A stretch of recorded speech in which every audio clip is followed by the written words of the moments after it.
Their summer break is virtually over for parliamentarians. They've been listening to the views of Canadians on the barbecue circuit. Now Prime Minister Mark Carney and his inner circle of top ministers are drilling down on priorities as a new sitting of Parliament looms. They're holding a two-day meeting in Toronto to finalize strategy ahead of the Liberals' first budget under Carney's leadership next month. The cabinet retreat follows the Prime Minister's multi-country European tour last week. Here's how he sees the next couple of days playing out. We're spending the next day and a half in what we're calling a cabinet planning forum. So it's a combination of getting some external perspectives on the world, on the United States, what's happening with technology, the mood of the country, and a cabinet meeting and a very clear focus on what we're going to be doing over the course of the next 12 months, what our priorities are. The CBC's Ashley Burke is covering the cabinet retreat in Toronto and joins us now. And Ashley, you asked the Prime Minister about conversations between himself and U.S. President Donald Trump, and you found something out that we didn't know before. Tell us about it. Yeah, I had asked the Prime Minister when was the last time he spoke to Donald Trump, and Mark Carney said that they spoke on Monday evening at length. That's the first time that we're hearing about that call, and it happened on the same day that Canada dropped some of its retaliatory tariffs on the U.S., which the Prime Minister in the past said was a move to try and intensify and advance trade talks, which had appeared to be in a lull since not reaching a trade deal on Donald Trump's deadline of August 1st. Mark Carney today describing that call, saying that they spoke about a range of issues, including trade. Here's what he said. It was a good conversation.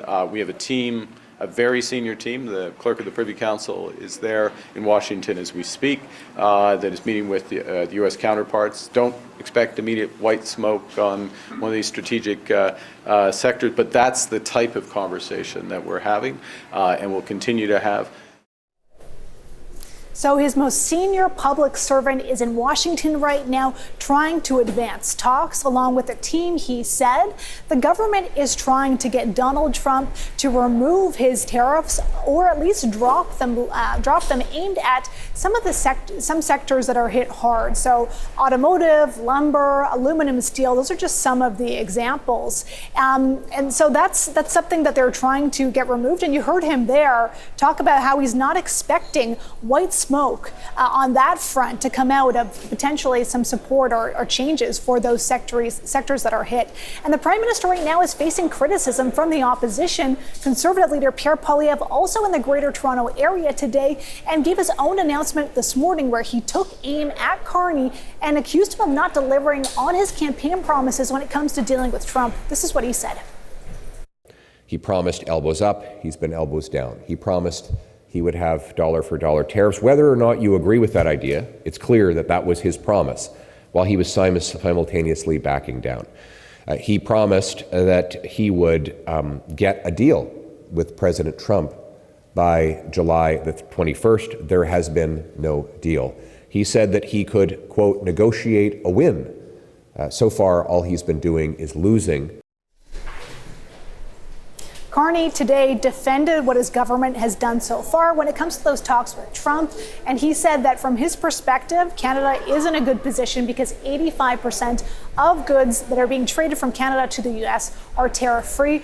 And I can tell you, I was just speaking to ministers that are arriving in the front doors of the hotel here for cabinet and asking them about what they're hearing from their constituents, what they heard over the summer. And they said it really was a mix. Some are concerned and others say they don't want a bad deal, so they understand that these talks could take some time. And Ashley, Carney also spoke about the budget that's expected next month. What's the story there? Yeah, a budget is expected from the Prime Minister in October. He said that this budget will be an austerity, but also an investing budget. And here's how he described it. We need to find efficiencies. We're in the process of finding efficiencies. One of the big elements of the discussions over the next 2 days will be about those efficiencies. It won't be the final discussion of that. We'll continue to work on this right up to the budget. So we need to do that. But at the same time, we need to invest as a country. And it's finding those efficiencies. So that's just one of the issues that they're going to be focused here for these 2 days of talks. And I can tell you, this feels and looks different than some of the cabinet retreats that we saw under the Trudeau government. For one, it's not called a cabinet retreat. They are now dubbing this under Carney a cabinet planning forum as well. There are a lot fewer ministers that are going to be coming to the microphone to talk to journalists. We're in the lobby here where guests are coming in and out. So it just looks and feels different in this hotel than we've seen in some of the past cabinet retreats. Interesting insight, Ashley. Thank you. The CBC's Ashley Burke live in Toronto.